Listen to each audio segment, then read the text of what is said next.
Hello everyone, in this video we are going to study about common diseases in human. Typhoid. Let's get started. Number 1 point, diseases and pathogens. Diseases can be caused by various pathogens including bacteria, viruses, fungi and parasites. Each type of pathogens has its unique characteristics and methods of transmission. हमारा पहला point है diseases and pathogens. Diseases अलग अलग pathogen से होती है जैसे bacteria, viruses, fungi और पैरासाइट्स. हर टाइप का पैथोजन अपने यूनिक कैरेक्टरिस्टिक्स और ट्रांसमिशन मेथड्स से होते हैं. Number 2 point which is pathology. Now pathology is a study of diseases including their causes, processes, development, and consequences. It helps in understanding how diseases affect the body and how they can be diagnosed and treated. अब हमारा दूसरा point है pathology. Pathology diseases की study को कहते हैं जैसे कि इनमें उनके कॉजेस, प्रोसेस और डेवलपमेंट और कॉन्सिक्वेंसेस शामिल होते हैं. ये हमें समझने में हेल्प करते हैं कि बीमारियां शरीर को कैसे इफ़ेक्ट करती है और उनके डायग्नोस और ट्रीटमेंट को कैसे किया जा सकता है. Now third point which is types of diseases. There are basically two types of diseases. Number 1, infectious disease, and 2, which is non-infectious disease. So first of all, infectious disease caused by pathogens and can be transmitted from one person to another. या अब हम types diseases के types को पढ़ेंगे. तो पहला है हमारा इन्फेक्शियस डिजीज़. ये पैथोजन के कारण होती है. ये एक पर्सन से दूसरे पर्सन तक फैल सकती है. Now non infectious diseases not caused by pathogens and can not be transmitted. They include chronic diseases like diabetes and heart disease. Non infectious disease ये पैथोजन के कारण नहीं होती है और इनका ट्रांसमिशन नहीं होता. इनमें क्रोनिक डिजीज़ेस जैसे डायबिटीज़ और हार्ट डिजीज़ शामिल हैं. Now number 4 point which is classification of infectious diseases based on pathogens. First of all bacterial infections. Now second viral infection and fungal infection and last one parasitic infections. So first है bacterial infections caused by bacteria, example tuberculosis and typhoid. Viral infection caused by viruses, example influenza and HIV.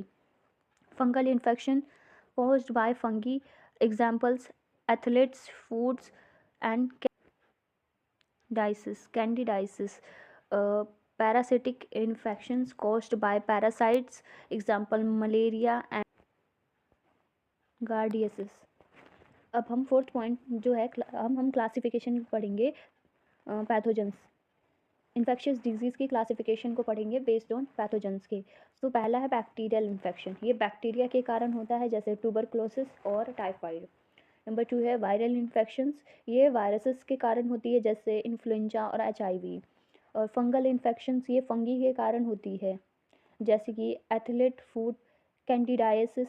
और parasitic infection ये parasite के कारण होती है जैसे malaria, गार्डलेसिस. Number 5 point.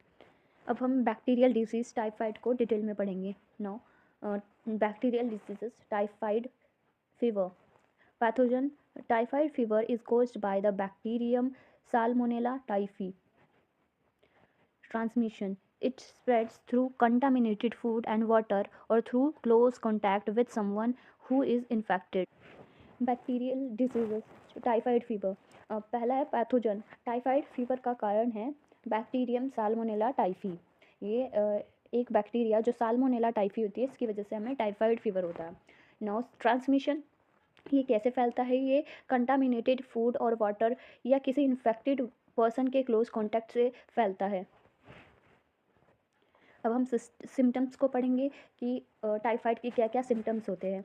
High fever, weakness and fatigue, abdominal pain, headache, loss of appetite, diarrhoea और constipation, rash इन some cases. Typhoid के symptoms होते हैं जैसे कि हाई फीवर होना, कमजोरी और थकान, पेट में दर्द, सर में दर्द, भूख कम लगने लगती है हमें, और डायरिया और कॉन्स्टिपेशन होता है. रैशेस हो जाते हैं कुछ केसेस में. Now we discuss test. अब हम टेस्ट के बारे में पढ़ेंगे कि टाइफाइड को टेस्ट किस चीज़ से किया जाता है। सबसे पहला है blood culture. First of all we study blood culture test. This is the test most common test for diagnosing typhoid fever.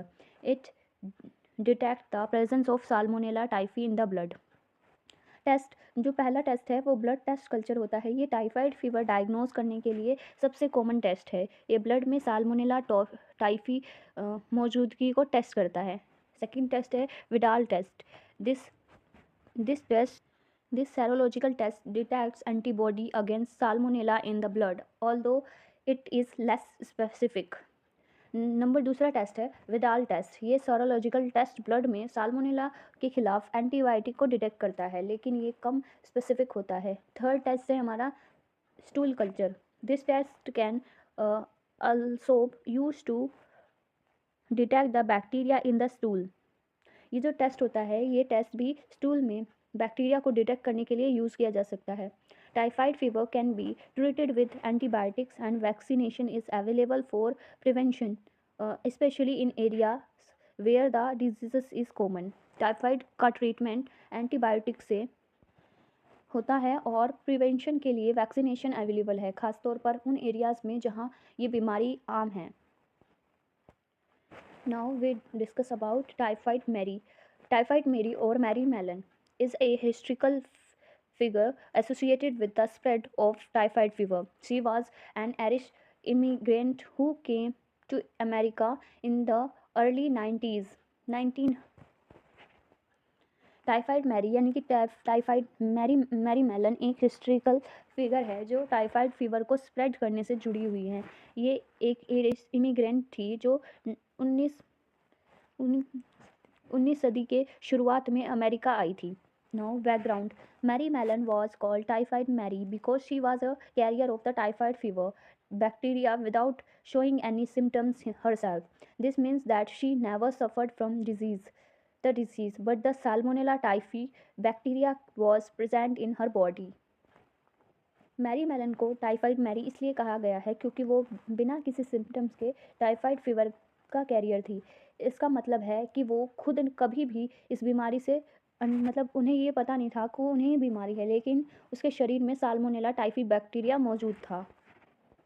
Now, impact. Due to her actions, many people contracted typhoid fever and some even died. As she result, health authorities apprehended her and placed her in quarantine to prevent her from infecting others.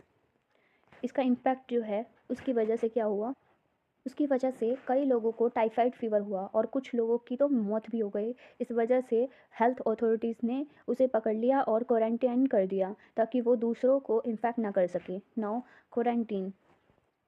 Mary was quarantine from 1907 to 1910 after promising that she would never work as a cook again. She was released, however, she broke her promise and resumed cooking, leading to further infections. Now quarantine. Mary को 1907 से लेकर 1910 तक quarantine में रखा गया। उसके बाद जब उसने ये प्रॉमिस किया कि वो कभी भी कुकिंग नहीं करेगी तो उसे छोड़ दिया गया था, लेकिन वो अपने प्रॉमिस को तोड़ती रही और फिर से कुकिंग शुरू कर दी, जिससे वो फिर से लोगों को इन्फेक्ट करने लगी। Now Legacy. The case of typhoid Mary become an important lesson for public health, highlighting that asymptomatic carriers can also spread infections diseases. Today her case is studied to develop strategy for the control and prevention of infectious disease. Now legacy. Typhoid Mary का case public health के लिए एक important lesson बना। जो ये दिखाता है कि ए सिस्टमेटिक कैरियर भी इन्फेक्शियस डिजीज़ को स्प्रेड कर सकते हैं। आज के समय में इस केस का स्टडी किया जाता है ताकि इन्फेक्शियस डिजीज़ के कंट्रोल और प्रिवेंशन के लिए स्ट्रेटजीज बनाए जा सकें। Thank you everyone.